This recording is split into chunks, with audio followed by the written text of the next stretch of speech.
Cristo. A gente mostrou nas aulas passadas que as Escrituras falam desse fundamento. O assunto das Escrituras é Jesus Cristo, de Gênesis a Apocalipse. Ele é o tema central, é o fio de ouro que atravessa todas as Escrituras. A gente mostrou que o próprio Cristo nos ensina isso, que os profetas, Moisés e os Salmos falam dele. Uns textos que eu não mostrei para vocês, mas vocês vão ver tanto em Mateus quanto Marcos, Lucas, Atos, também vocês vão encontrar muito essa citação que eu vou falar agora. Toda vez que Jesus fazia alguma coisa, aí Mateus normalmente narrava assim, para que se cumprisse as Escrituras. Aconteceu assim, para que se cumprisse as Escrituras, em cumprimento das Escrituras. Lembra desses textos? Uhum. Em Mateus, em Marcos, em Lucas, em Atos fala isso. Ao cumprir-se o dia de Pentecostes, aí, conforme profetizou Joel. Lembra disso? Então, isso é uma forma também da gente identificar dentro do próprio texto das Escrituras que o Antigo Testamento, ou a Torá, o Pentateuco, Gênesis, Êxodo, Levítico, Números, Deuteronômio, mais os profetas, todos esses livros falam da pessoa de Jesus Cristo. E tudo vai ter o cumprimento nele. Em Jesus Cristo. Toda a palavra profética, ela tem cumprimento em Cristo Jesus. Ele é a palavra final. No domingo, a gente trouxe dois textos importantíssimos, que foi Mateus capítulo 17 e Hebreus capítulo 1. Mateus capítulo 17 é o monte, Monte da Transfiguração, onde subiu Mateus, Tiago e Pedro, João, Tiago e Pedro, onde eles subiram o monte. Jesus se transfigura ali, aparece Moisés, Elias. Então os discípulos falam assim, vamos fazer uma tenda aqui, porque está muito gostoso, o ambiente aqui está maravilhoso. E aí surge uma voz, e essa voz fala, apontando para Jesus, né? Tendo foco totalmente em Jesus, fala, este é o meu filho amado, a ele ouvi. E eu falei bastante sobre a voz, porque ele tem algo a dizer, ele tem uma voz, então Deus fala, a ele ouvi, apontando já para Jesus como um profeta. Ele tem uma voz, quem tem uma voz nas Escrituras é o profeta. O profeta fala a mensagem de Deus. E aí domingo a gente começou no finalzinho, lembra? Que a gente falou sobre Mateus 17 e Hebreus, havendo Deus outrora falado muitas maneiras aos pais, pelos profetas, nestes últimos dias, nos fala pelo Filho, o qual aí ele vai dar as 7 características, 7 glórias acerca do nosso Salvador, acerca da pessoa de Jesus Cristo. Então, o texto lá de Hebreus fala, havendo Deus outrora falado. Se ele falou, é porque ele tem uma voz. E se ele tem uma voz, ele traz uma mensagem, uma pregação. Então, hoje, eu quero me aprofundar um pouquinho mais nisso. Eu lembro que domingo eu falei para vocês também uma outra coisa importante, que a gente não tem como dissecar a pessoa de Jesus Cristo, como os cientistas fazem com o corpo humano. Então você tem hoje cardiologista, você tem neurologista, você tem oftalmologista. Dentro da ortopedia, por exemplo, tem uma dezena de especialistas. Porque tem um cara que trabalha com a coluna, tem um cara que trabalha com não sei o que, com o joelho, tem um cara que é especialista em pé, quer dizer, dissecou o corpo humano de uma tal forma que hoje você não consegue ir no ortopedista. Chega lá, mas o que é? Aí é coluna, sim, mas é coluna o quê? Porque tem o neurocirurgião, tem o que trata disso, dentro da coluna tem outras especialidades. Então, não é o caso da gente pegar a pessoa de Jesus Cristo e sistematizar, embora exista a teologia sistemática. A teologia sistemática é uma tentativa do homem, tentativa de homens sérios, de teólogos sérios, e outros nem tão sérios assim, de sistematizar o ensino acerca não só de Jesus. A parte da teologia sistemática que vai tratar da pessoa e obra do Senhor Jesus Cristo é cristologia. Mas tem também a pneumatologia, que vai falar sobre o Espírito Santo. Então, o que é essa sistematização? Ela vai tentar fazer? Pegar esses temas principais dentro das Escrituras, que é Deus, Jesus Cristo, Espírito Santo, igreja. Então, quem vai tratar da igreja, se você pegar um livro de teologia sistemática, chama-se eclesiologia. Então, você vai pegar das doutrinas dos últimos dias, ou acerca da volta de Jesus Cristo. E escatologia, o fim dos tempos.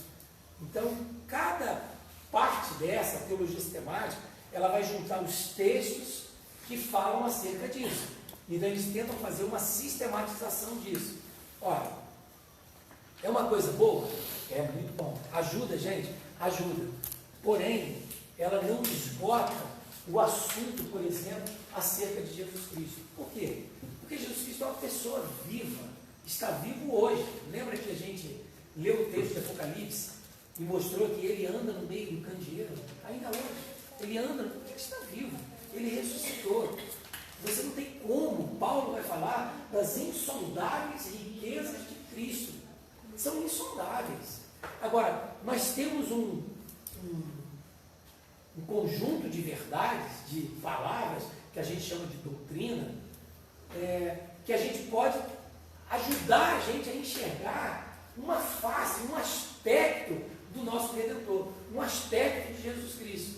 Então, dentro disso, dessa tentativa de, através das palavras, usando as Escrituras, as palavras das Escrituras, juntando os textos, a gente consegue ver uma parte do nosso Redentor, uma faceta de Jesus Cristo.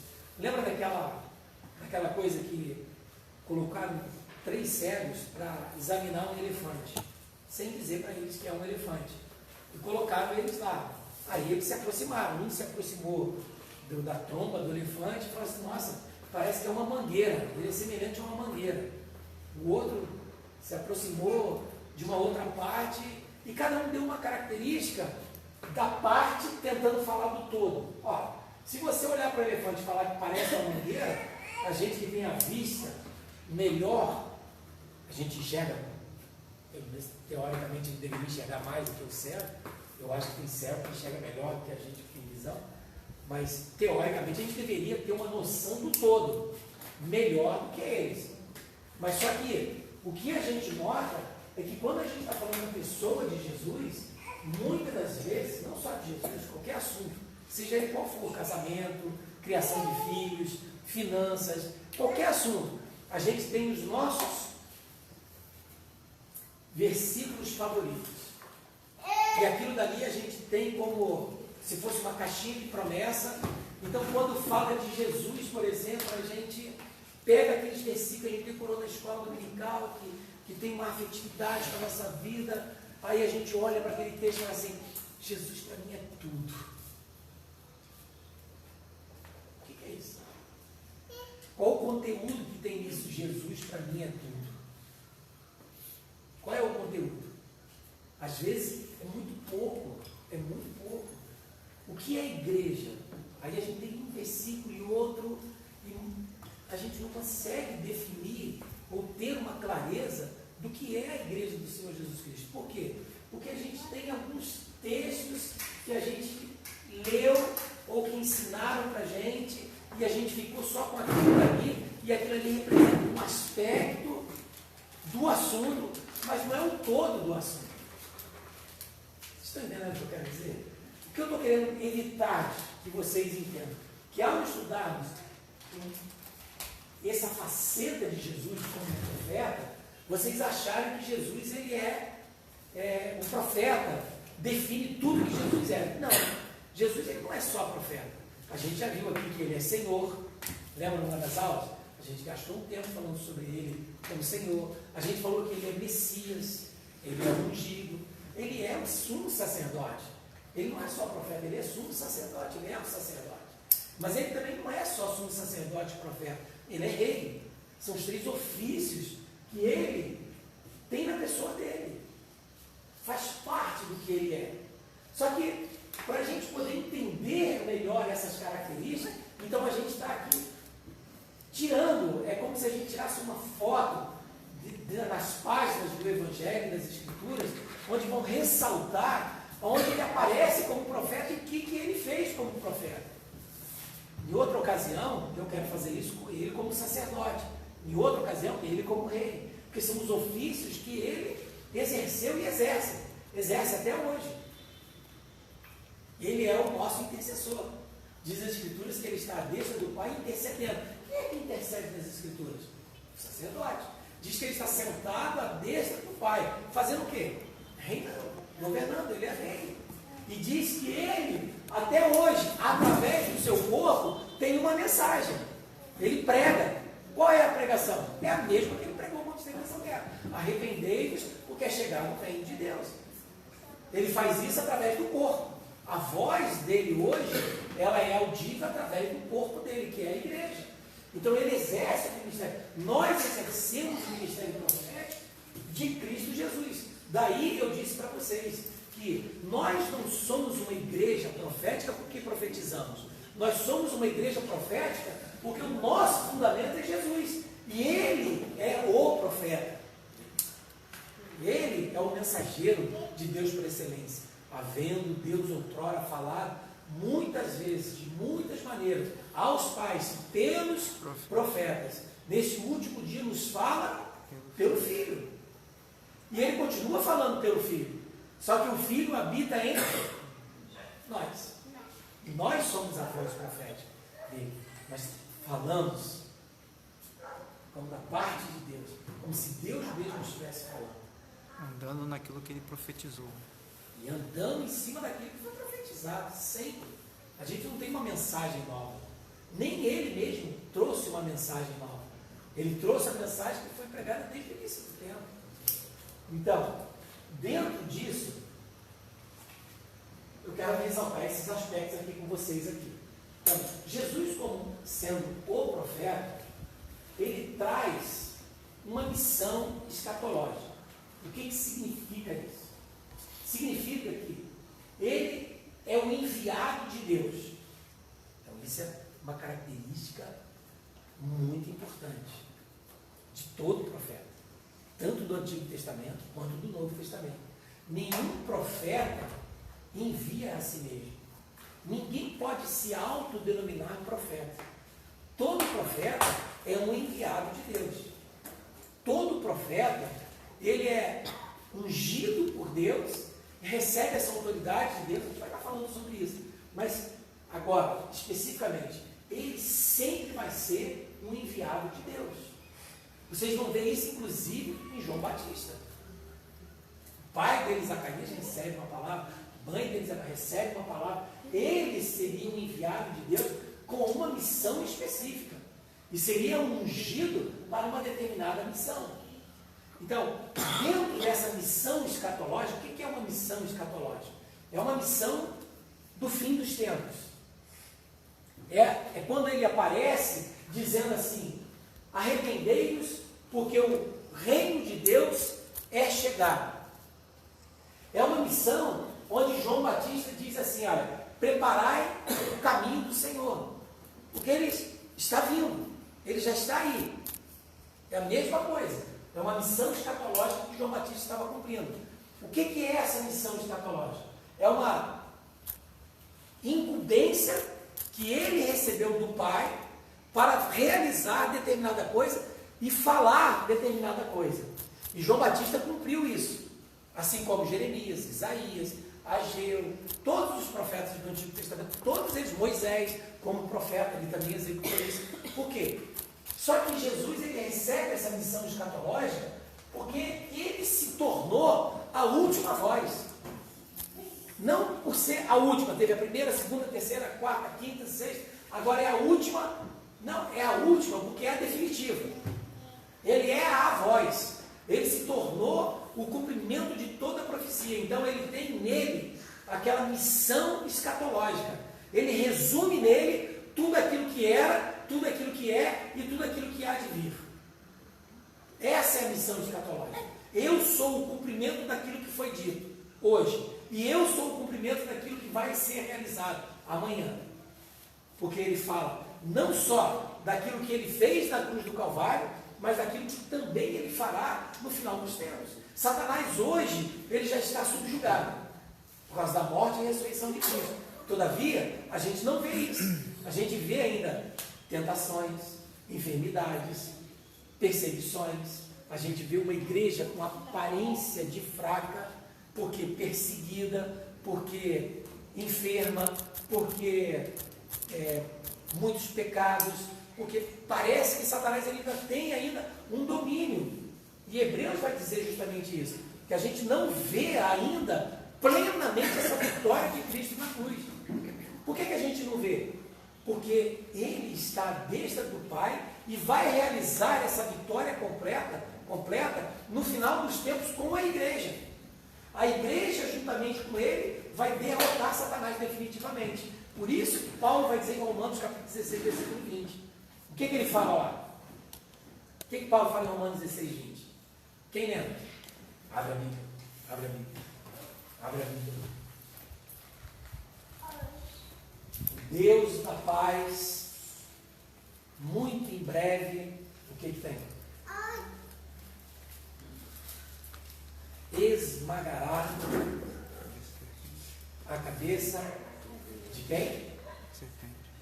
É isso mesmo que está aí? Deus de paz esmagará em breve Satanás debaixo dos vossos pés. Debaixo dos nossos pés. Ora, mas a gente sabe que Satanás já não foi derrotado. A cruz do cavalo fala, o que Colossenses fala? Que na cruz ele cravou o espírito de dívida que era contra nós e despojou. Lembra de Colossenses capítulo 2? Ele despojou. Ou seja, ele tirou todo o armamento, ele tirou toda a armadura, ele tirou tudo, despojou principados e potestades. Ele é o vencedor. Ora, ele é o vencedor, mas aí Hebreus, esse texto de Hebreus vale a pena mais ler. Hebreus capítulo 2 vai dizer assim: todavia ainda não vemos.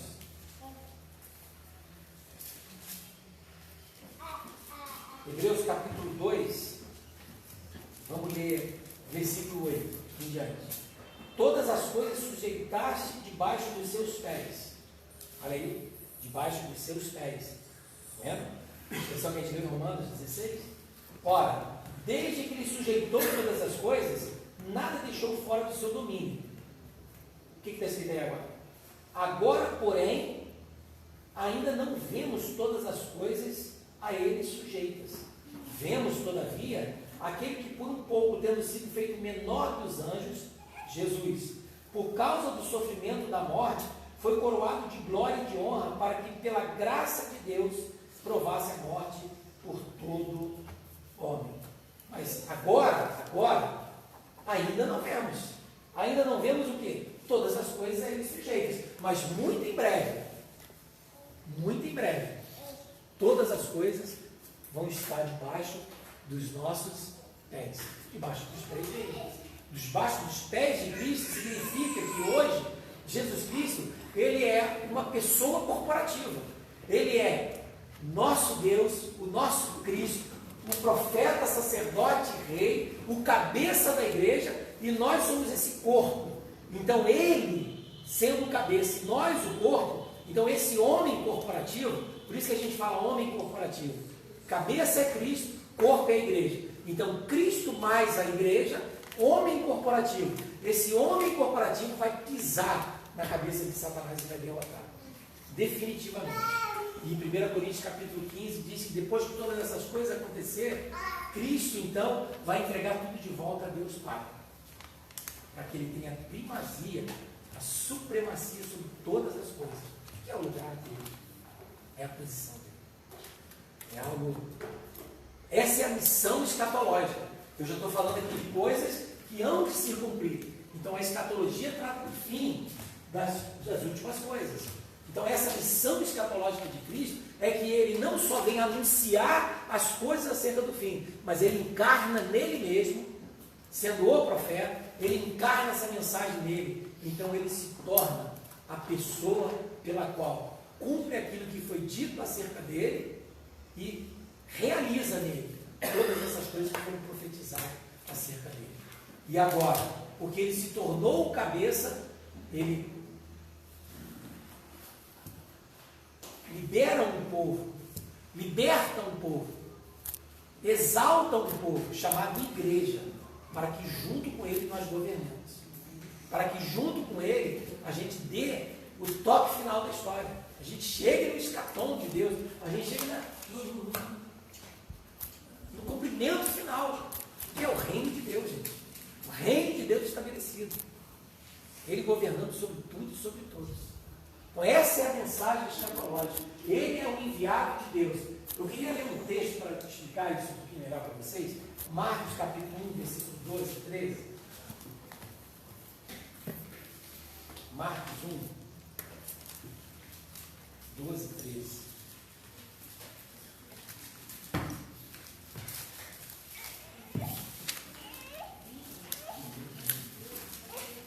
Essa missão escatológica, então eu quero dar uma...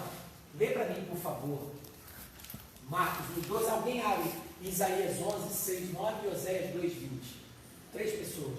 Marcos 1, de 12 a 13. Depois Isaías 11, 6, 9 e Oséias 2, 20. E é interessante esse texto de Marcos, porque ali trata-se sobre a tentação de Jesus. Então eu quero mostrar para vocês um olhar mais acurado sobre esses assuntos acerca de Jesus nos Evangelhos. O que a tentação de Jesus nos ensina? É isso que eu estou querendo mostrar para vocês. Lê, por favor. Marcos, quem é chamado? E logo o Espírito o impeliu para o deserto, e ali esteve no deserto 40 dias tentado por Satanás, e vivia entre as casas dos anjos do serviu. De servir. Quer ler o texto paralelo a ele? Que está lá em Lucas capítulo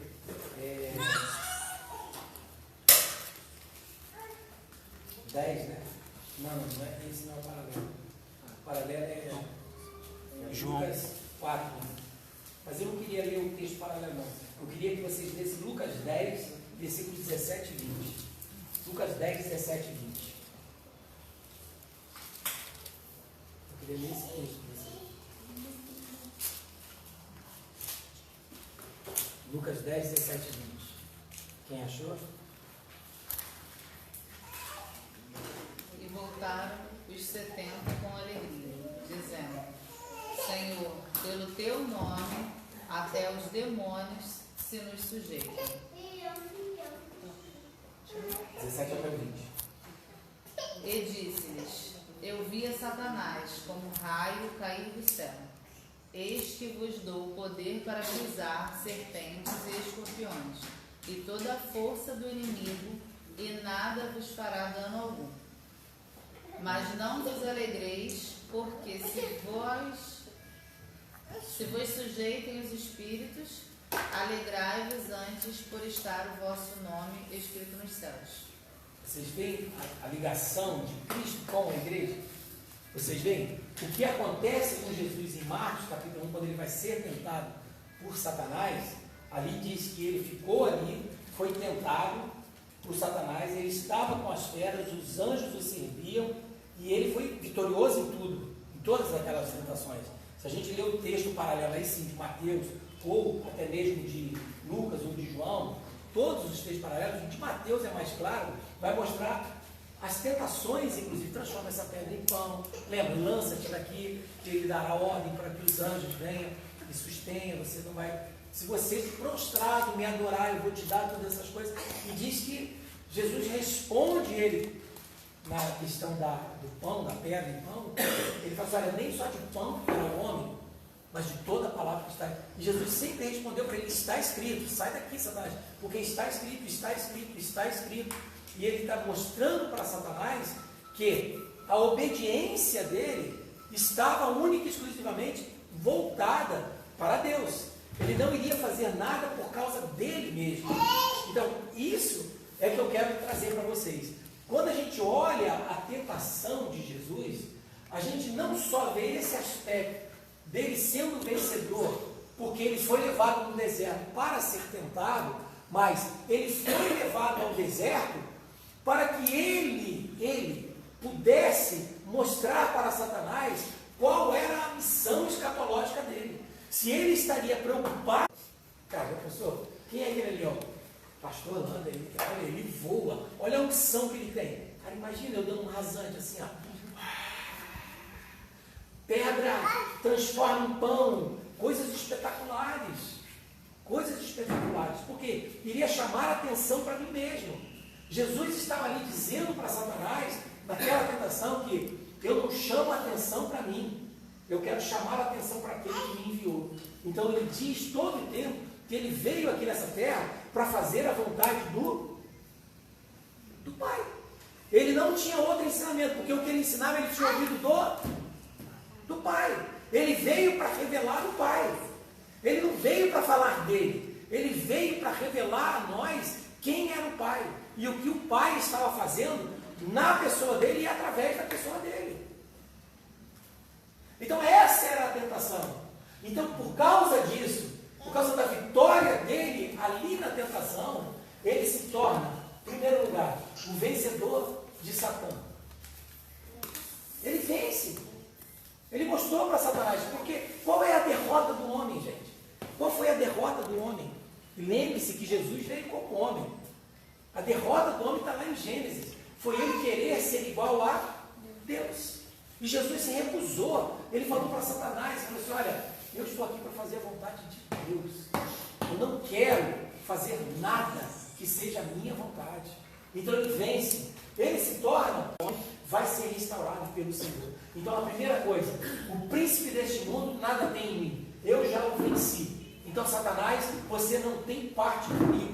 Ele nada tem em mim. Então ele vence Satanás. Mas ele restaura a comunhão entre nós e a natureza. Entre nós e os animais. E isso é o que vocês vão ler em Isaías 11, 6, 9, Oséias 2, 20. Quem está com esses textos abertos? Isaías 11, 6, 9. Quem está com esse texto aberto? Isaías 11, 6, 9. Quem? Quem conviverá com o cordeiro e o leopardo repousará junto ao cabrito. O bezerro e o leão e o novilho gordo se alimentarão juntos pelo campo, e uma criança os guiará. A vaca e o urso pastarão juntos, seus filhotes dormirão lado a lado, e o leão comerá palha como o boi. Os bebês brincarão tranquilos, próximos. Plena comunhão com a natureza, plena comunhão consigo mesmo, plena comunhão com a esposa, plena comunhão com a mulher. Havia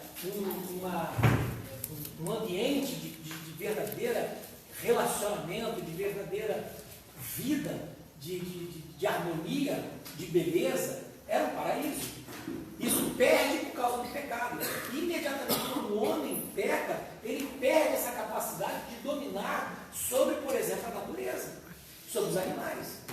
E isso vai ser restaurado. O que Jesus está mostrando ali na tentação é que a pessoa dele, em sendo tentado por Satanás, ele mostra para a gente, eu sou o cumprimento de tudo aquilo que foi escrito que vai acontecer. E o que vai acontecer? Deus vai restaurar todas as coisas, por causa daquilo que eu vim fazer, e daquilo de quem eu sou. Eu sou um profeta, e tenho uma missão escatológica, e sou enviado de Deus para vencer Satanás, restaurar o paraíso nessa terra. Por isso que ele estava no deserto e nenhum animal tocou nele. E mais, os anjos o serviam. Lembra disso? Existe um ditado, vou até escrever aqui no canal da Bíblia, uma midrash, né? Um texto que diz assim, olha, assim como Adão vivia no paraíso da comida dos anjos, assim também os anjos servem alimento para Jesus. O que esse texto está dizendo? Ele está dizendo o seguinte, que quem cuida de nós é Deus. E Deus vai se tornar o nosso Senhor mais uma vez. Então tudo aquilo que o homem, quando pecou, teve que buscar, então, do suor do teu rosto comerás. Então, a partir de agora, você vai descansar, porque você vai ter uma plena comunhão entre Deus e os homens. Vai haver uma restauração dessa comunhão. E a restauração dessa comunhão vai tirar tudo aquilo que a maldição, por causa do pecado do homem, trouxe, em consequência. Isso tudo está aí, gente, embutido nessa tentação. Vocês conseguem ver isso daí?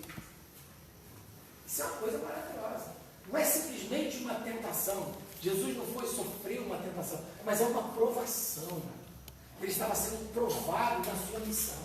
Se ele, como homem, cumpriria fielmente, como enviado de Deus, ele se submeteria a Deus e seria obediente até a morte e morte de cruz. E se ele vencesse, como venceu, e já venceu logo no início do seu ministério, então ele se tornou o vencedor e o restaurador.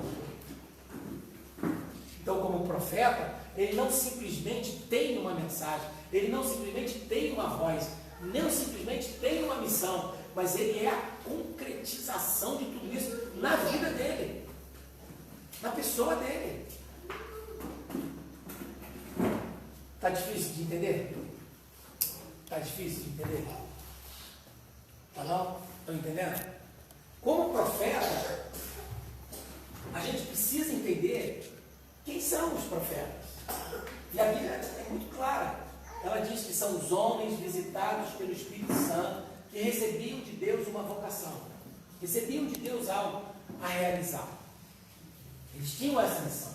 Mas eles eram visitados pelo Espírito Santo. Essa que é a questão.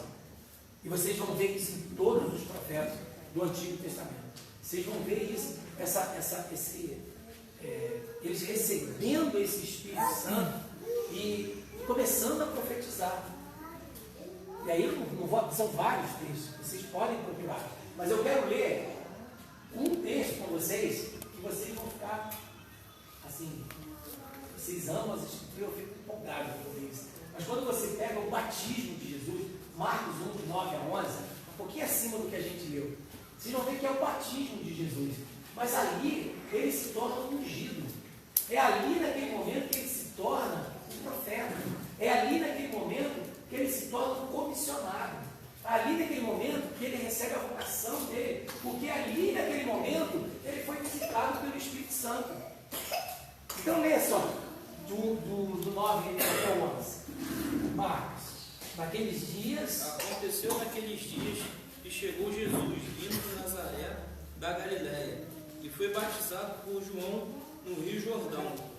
E imediatamente, após deixar a água, viu os céus rasgando-se e o Espírito descendo até ele na forma de uma pomba. Então houve uma voz vindo dos céus: Tu és o meu filho amado, em ti muito me agrado. Vocês conseguem ver isso? Ele recebeu plenamente o Espírito Santo, de acordo com Isaías 11, os primeiros versículos, não esse, mas vocês vão ver que ele recebe em plenitude esse Espírito Santo. Isaías 11, os primeiros versículos, fala que ele recebe o Espírito de conhecimento, o Espírito de sabedoria, o Espírito de temor do Senhor. Ele recebe plenamente esse Espírito Santo.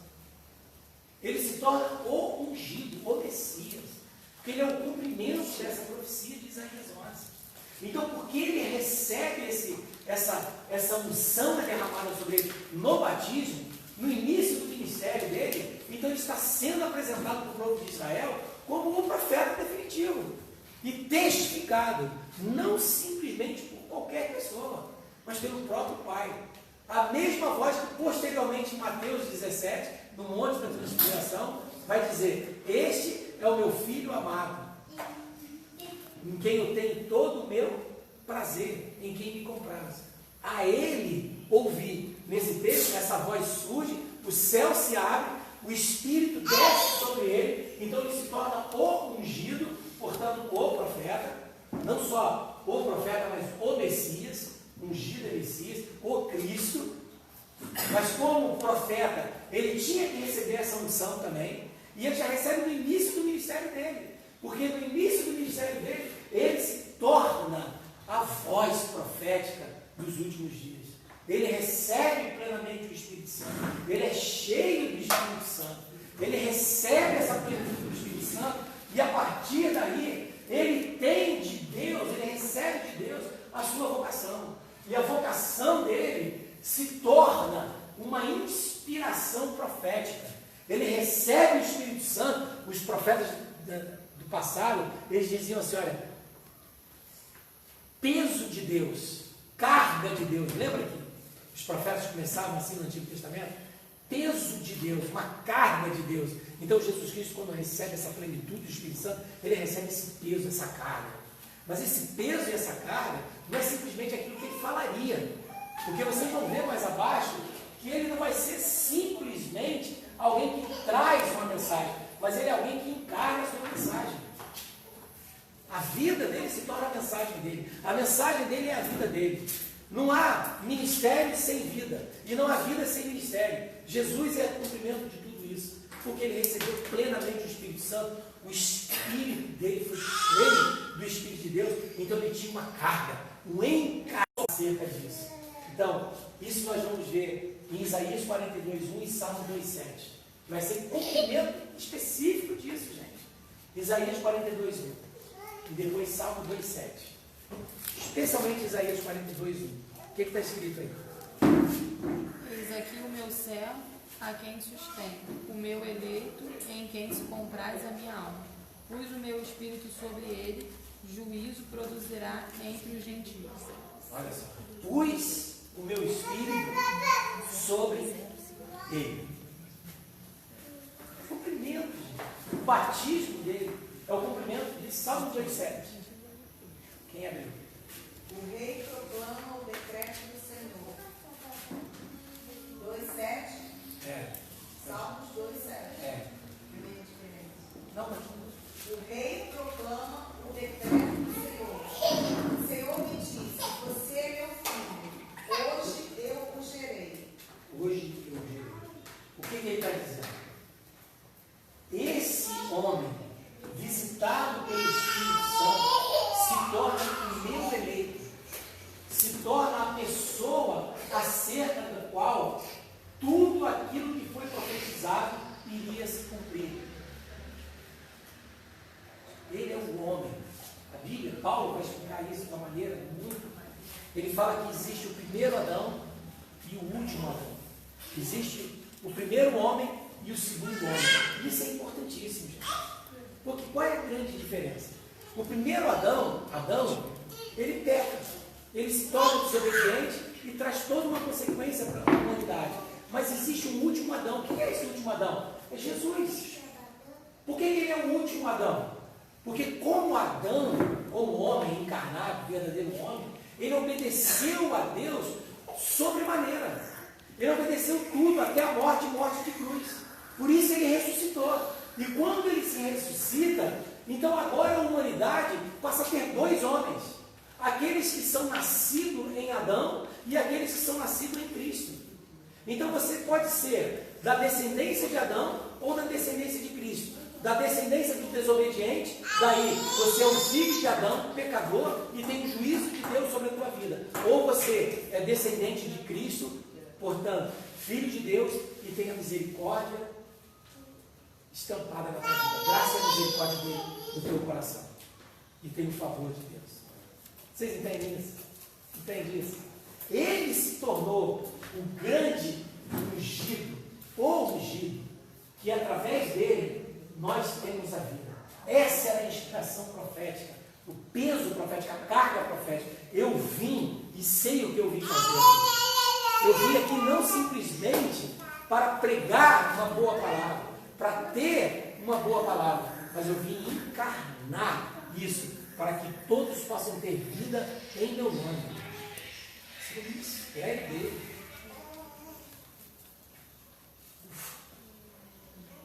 Meu Deus. Terceiro, a sua profecia é a sua mensagem, é a pregação que ele tinha. Então ele, como profeta, ele tinha uma profecia, ele tinha algo a falar, ele tinha algo a declarar. E o que ele veio declarar é a mensagem dele. E o que a mensagem dele tratava? Tratava da vontade de Deus no tempo de Deus. Ele não veio antes nem depois, ele veio no tempo certo. Ele veio no Kairos, a gente chama isso de kairós de Deus. É um tempo oportuno, é um tempo de visitação. A gente chama isso de escatom. Por isso que é a missão escatológica. É um escatom. Depois de 400 anos de silêncio profético, ele surge como a mensagem, como a vontade de Deus no tempo de Deus. E a mensagem dele traz juízo, traz castigo, mas traz uma palavra de restauração. Por isso ele se torna o nosso Salvador. Porque ele é o nosso Salvador, ele também é o nosso juiz e nos condena. Mas quem condena não é ele, é a palavra que ele profetizou. Porque ele disse que aqueles que crerem nele são salvos. Mas quem não crê já está condenado.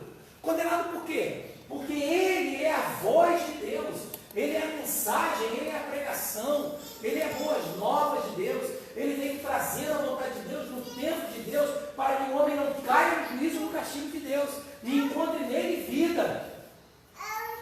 Então essa que foi a questão, por causa dessa voz, essa voz dele era revestida de autoridade. Então ele não falava como os escribas, ele não falava como os fariseus, ele falava como quem tem autoridade. Por quê? Porque ele estava cheio do Espírito Santo, e ele falava aquilo que o Pai falava, ele vivia aquilo que o Pai vivia, ele vinha trazendo uma mensagem que ele ouvia do Pai, e cumpria nele mesmo essa mensagem. Então a autoridade dele não era por causa das palavras que ele falava, mas a palavra que ele falava tinha autoridade na vida que ele vivia. Então essa voz tremeu. A voz do Senhor é poderosa. Lembra do Salmo? O salmista falando isso? Que a voz do Senhor é poderosa. A voz de Jesus era poderosa. E os homens se assustaram. Quem é esse que até a tempestade obedece? Quem é esse? Quem é esse que ressuscita os mortos? Quem é esse que expulsa Satanás? Quem é esse? Que voz é essa que nós nunca ouvimos? Essa voz, ela está cheia do Espírito Santo. Essa voz é a voz de Deus aqui na terra. Ela tem autoridade para vencer Satanás, para restaurar o paraíso, para restaurar a comunhão do homem com Deus. É a voz de Deus. Vamos ler esses textos aqui. Lucas 7,16. Mateus 21,46, do outro lado. Lucas 7,16, Mateus 21,46, Marcos 6,1 e Mateus 23,37. Cada um abre um. Quem achou Lucas 7,16? Lucas 7,16, tem algo? Vamos, gente. Está tarde já. Lucas 7,16. E de todos se apoderou o temor e glorificavam a Deus, dizendo: um grande profeta se levantou entre nós, e Deus visitou o seu povo. Está vendo? Ele fez algo nesse texto aí, e aquilo assustou a galera. E o que eles falaram? Agora, de novo. E de todos se apoderou o temor. Temor. E glorificavam a Deus. Por quê? Dizendo: um grande profeta se levantou entre nós, e Deus visitou o seu povo. Lembra? Vontade de Deus no tempo de Deus. Então Jesus, como profeta, ele veio no tempo da visitação de Deus. Ele veio para fazer a vontade de Deus, mas ele trouxe uma voz. E essa voz causava temor. Por quê? Porque era revestida de autoridade. Ela tinha autoridade. Então ela gerou temor. E o povo virou e não teve o que dizer. O que eles disseram? Um profeta se levantou no meio de nós. Porque o profeta é a voz de Deus. O profeta são homens visitados pelo Espírito que recebem de Deus uma vocação. Lembra de Samuel? Que todo o povo reconheceu como profeta? Lembra disso? Lembra de Davi? Que primeiro algumas tribos, depois outros, daqui a pouco todos eles reconheceram que Davi, ele era rei. Davi não foi só rei, Davi também foi profeta. Lembra de Moisés? Mesma coisa. A vida dele testificava quem ele era, e ele por isso era reconhecido por quem estava falando. E a voz dele era revestida de autoridade. A autoridade dele não veio simplesmente pelo que ele falou, mas a autoridade dele era fruto daquilo que ele vivia, e daquilo que ele era, de quem ele era. Porque ele era o Cristo ungido, cheio do Espírito, Então aquilo que eu falo tem autoridade. Diferente de hoje, né? A gente costuma ver a autoridade dos pregadores conforme que eles pregam. Mas isso não quer dizer nada no mundo espiritual. Isso não significa nada no mundo espiritual. O mundo espiritual é a tua vida. É a tua vida que vai determinar a sua autoridade. Mateus 21:46. E pretendendo prendê-lo, recearam o povo, porquanto o tinham por profeta. O povo tinha ele como profeta. Marcos 6:1.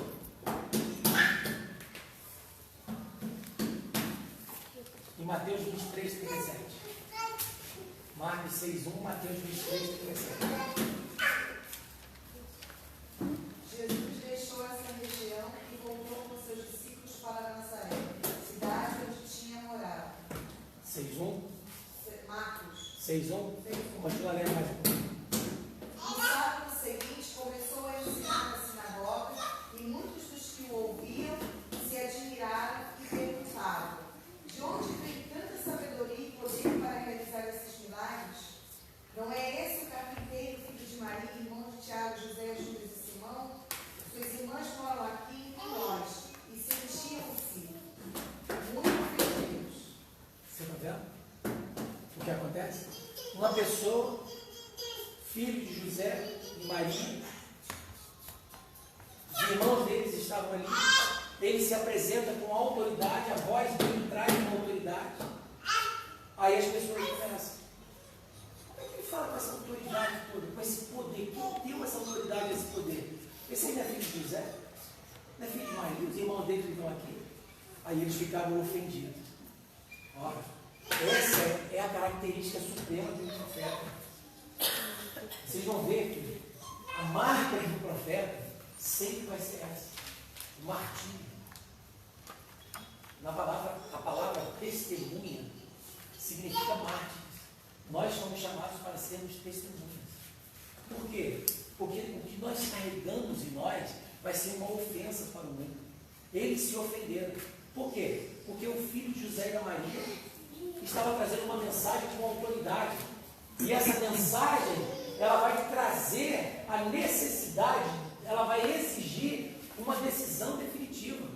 Ela vai trazer uma palavra que é absolutamente necessário você se arrepender para que você não seja condenado. Então eles vão se sentir ofendidos. Esse é o escândalo da cruz, gente. Esse é o escândalo que está imprimido no profeta, especialmente no profeta Jesus. Todos o rejeitaram, todos os crucificaram, crucificam. E ele morreu. Só que eles não sabiam que ele, a vida dele, estava aqui nessa terra, estava no plano do Pai, que a morte dele trouxesse vida para nós. Eles achavam que matando Cristo, matando Jesus, o nosso Salvador, então os planos de Deus estavam frustrados. Aí Paulo vai falar lá em Colossenses: se os homens, em Coríntios, se os sábios deste mundo soubessem, jamais teriam crucificado Jesus. Jamais. Por quê? Porque a crucificação foi a coroa de glória da vida dele. Quando ele morre, cumpre nele toda a vontade de Deus. Aí ele ressuscita. Ele ressuscita como Senhor absoluto de todos, Satã, da natureza. Ele abre um caminho de volta para Deus, a comunhão do homem. Todo o mistério de Deus revelado em Cristo, ele apontava para esse martírio. E isso foi o que os profetas não entenderam. Quando eles liam, isso é que o judeu não entende até hoje. Quando lê Isaías 53, eles não podem entender que esse Messias iria morrer. Eles não entendem, porque o ungido do Senhor, a voz que Deus vai levantar, é uma voz triunfante, é uma voz que gera temor, mas que vai derrotar todos os inimigos. Aí vem essa voz, se apresenta com autoridade, mas morre na cruz do Calvário. O servo sofredor. Lembra que eu falei? Salmo 2, Isaías 53 e vários outros textos, apontando a humildade, Filipenses capítulo 2. Mas ali estava o cerne do ministério dele: morte, crucificação, morte, ressurreição. Então ele, como voz de Deus, Mateus 23 vai dizer que ele aponta para Jerusalém e fala: Jerusalém, Jerusalém, eu que sempre quis reunir vocês, porque eu tenho uma paixão por vocês. Eu vim para o que eram os meus, mas os meus não me receberam e ainda me crucificaram. Por quê? Porque eles não entenderam a visitação de Deus. Eles não entenderam nem a vontade, nem a visitação de Deus. Eles não perceberam que Jesus era essa voz, era essa pessoa, um profeta, que veio cumprir a vontade de Deus. Amém? Estou acabando, gente. O profeta, ele revela, ele restaura a revelação. O que é isso? Isso é muito lindo. Eu vou direto para o texto. Abra em Mateus 11, 25, 27 e Lucas 10, 21 e 22. Quem abriu Mateus 11, 25 e 27 e o outro abre Lucas 10, 21 e 22. Isso fala da intimidade com o Pai. Você vai entender agora essa voz. Como que essa voz surge?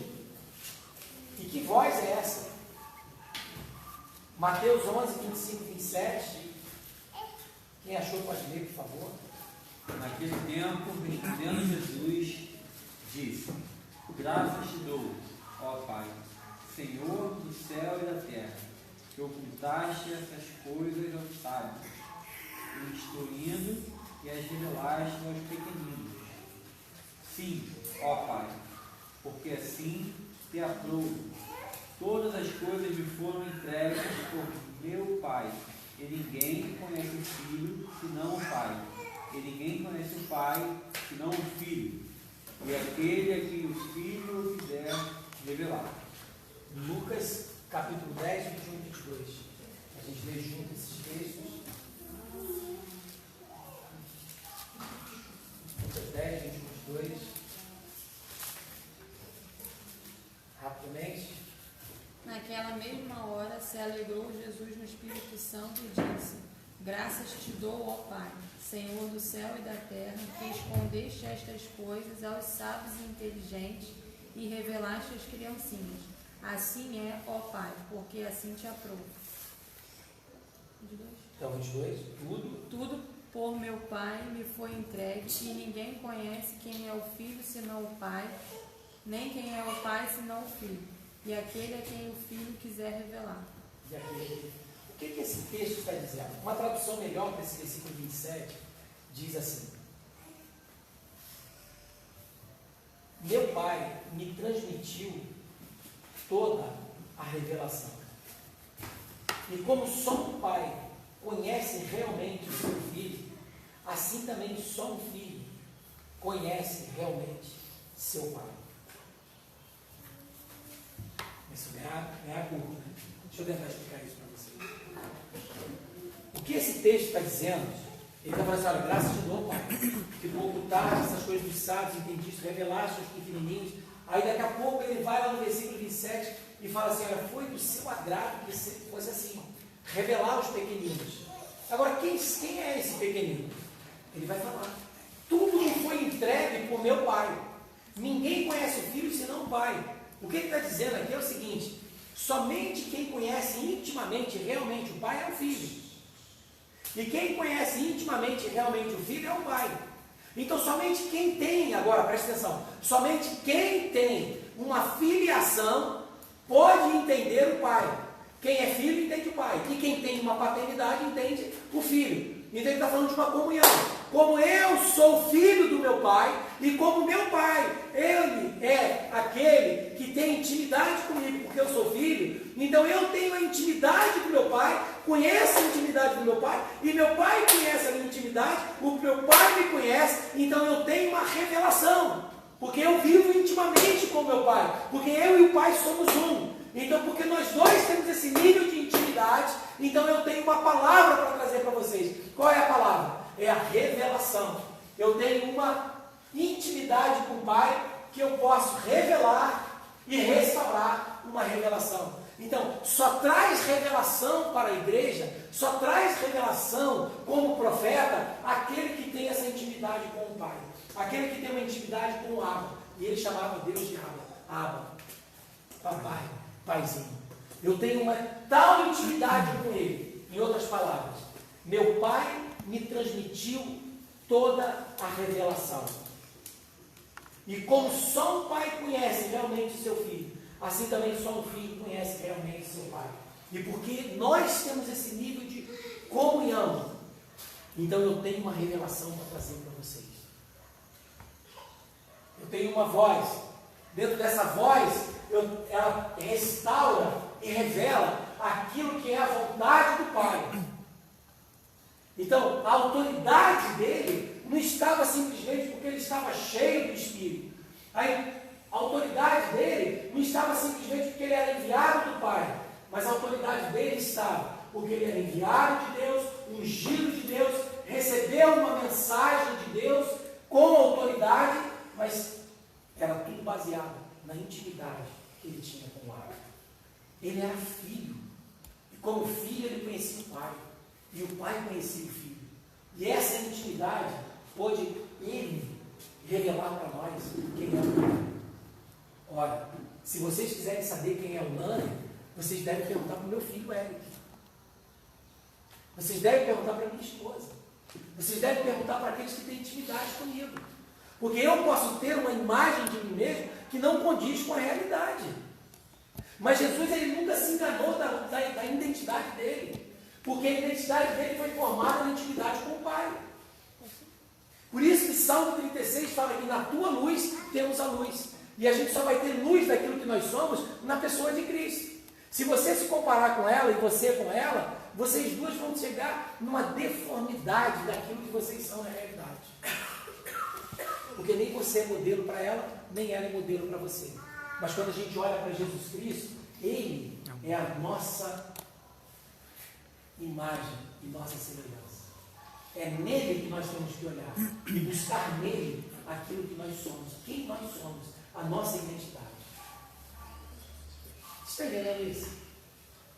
E isso gera mais, porque essa intimidade, ela traz para a gente uma revelação. Só há revelação de intimidade com Deus. É isso que esse texto está dizendo. Somente quem conhece o Pai, somente o Filho conhece o Pai, somente o Pai conhece o Filho. E dentro dessa intimidade, eu posso trazer uma revelação para vocês. Então, por isso que eu gosto de perguntar, quando eu estou conversando com casais, aí vai uma dica para o Fábio que eu já dei. Mas eu não pergunto para o Fábio como está o Fábio. Eu pergunto para o Fábio como está a Érica. E pergunto para a Érica como está o Fábio. Porque eu sei que eles vão dar uma imagem que vai se aproximar mais da realidade de quem é o Fábio. E o Fábio uma realidade maior de quem é a Érica. Vai ser perfeita? Não. Mas o meu alvo não é transformar o Fábio na Érica, nem a Érica no Fábio. O meu alvo é que os dois possam se parecer com Jesus. E muito menos transformar os dois à minha imagem. O nosso alvo é semelhante a Jesus. Então, nós temos que ter uma intimidade com o Abba para não nos tornarmos dominadores daqueles dos quais nós servimos. Esse foi o grande mistério revelado em Jesus Cristo. Por isso que ele disse que não veio para condenar. Por isso que para mim é inadmissível uma pessoa que se chama de profeta e diz que ama profetizar, mas o problema são vocês. São as pessoas. Porque o que Jesus ama são as pessoas. Ele deu a vida para pessoas. Ele morreu por causa de nós. Deus amou o mundo de tal maneira. Então qualquer pastor, qualquer profeta, qualquer mestre, qualquer ministério que se levante e ele não ama as ovelhas, ele não ama os irmãos, não ama os inimigos inclusive, há um problema de intimidade com Deus. Porque é impossível nós sermos profeta e termos intimidade com o Pai, e o Pai conosco, e nós não amarmos aquilo que Ele ama. Na verdade, Ele deu a vida para resgatar as pessoas. Vocês entendem isso? E vocês entendem que é porque nós comparamos uns com os outros e tiramos Jesus Cristo da equação, tiramos a graça, tiramos a misericórdia, tiramos o amor, tiramos o perdão, porque nós tiramos isso, então a gente quer moldar as pessoas conforme aquilo que nós somos. Qual é o maior problema dos casais? O maior problema dos casais é esse. O maior problema do casal é quando o marido quer fazer da esposa aquilo que ele acha que ela tem que ser. E a esposa quer fazer do marido aquilo que ela tem como padrão de perfeição e de que ela ama, que ela sonhou, que ela imaginou. Tudo isso tem que cair por terra, gente. Nenhum casamento vai subsistir a isso. Porque nós não somos modelo. O modelo é Cristo. Amém. Mas a gente só vai enxergar a nossa deformidade quando a gente enxerga Jesus Cristo. Não quando a gente compara um com o outro. Então ele, como profeta, ele tinha uma revelação, porque a revelação que ele tinha, ele buscou e entendeu e recebeu em intimidade com o Abba. Amém? O profeta encarna a sua mensagem. Em outras palavras, a vida dele é a mensagem. A mensagem é a vida. A vida é igual à obra, que é igual à vida. Não tem separação. Não tem separação.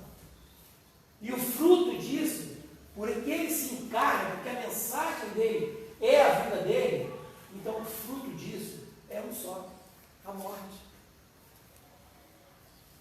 Paulo vai dizer numa das cartas dele que é impossível para nós dizermos que somos cristãos e não sermos perseguidos. Ele não fala com essas palavras, né? Mas é uma contradição. Porque o cristão traz nele uma condenação, um juízo. A luz denuncia as trevas. Então, se isso não está acontecendo, é porque nós nos amoldamos tanto ao mundo que não faz diferença. Porque o grande escândalo que Jesus é um escândalo, a cruz é um escândalo para o judeu, é um escândalo para os gentios. Esse escândalo é a marca que nós carregamos. Foi a marca que Jesus Cristo carregou. Ele andou por toda parte falando acerca do reino de Deus, curando enfermos, expulsando demônios, fazendo bem, e no entanto morreu. Aí a gente, como filho de Deus, a gente quer ser rico, morar num lugar maravilhoso, não sofremos perseguição, não sofremos nada, não sofremos isso, não ter dano nenhum, não ter consequência. Por quê?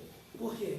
Porque o evangelho que a gente está pregando é um evangelho estranho ao nosso fundamento. Porque se nós carregamos o fundamento correto da igreja como profeta, porque o nosso fundamento é Cristo e ele é o profeta, então o martírio também nos aguarda.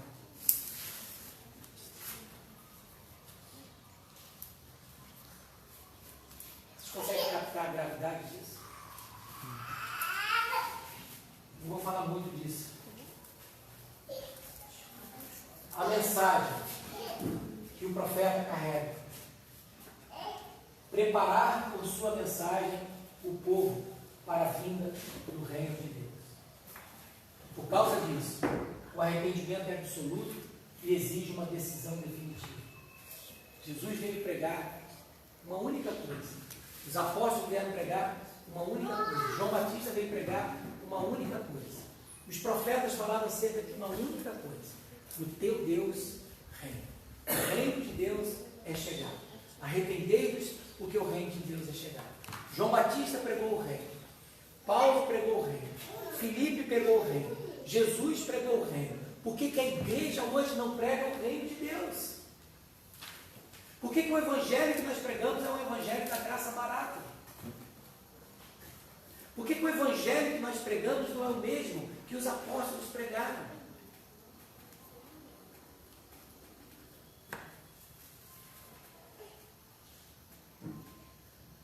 Porque nós pegamos uma parte, um pedacinho, lembra do elefante que eu falei?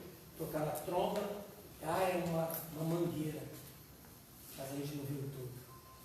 Jesus é a insondável de Deus, as insondáveis riquezas de Deus.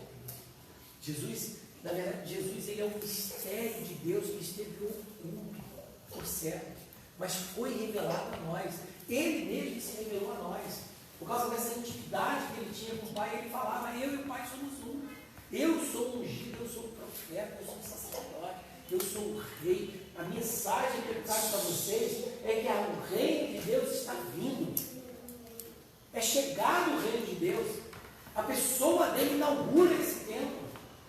É o tempo do fim, é a ação escatológica, porque ele se torna o cumprimento, a chegada desse reino de Deus. Por isso que ele subjuga Satanás, por isso que ele subjuga os animais, por isso que ele subjuga a natureza, por isso que ele restaura a comunhão entre Deus e os homens, porque ele é rei.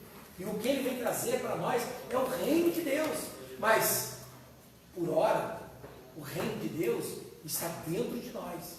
Mas vai vir uma época profetizada pelo próprio Jesus, profetizada por Paulo, profetizada por João. Vai chegar uma época que esse reino de Deus vai ser visível, onde todas as coisas vão voltar à harmonia e estarem subjugadas a Cristo.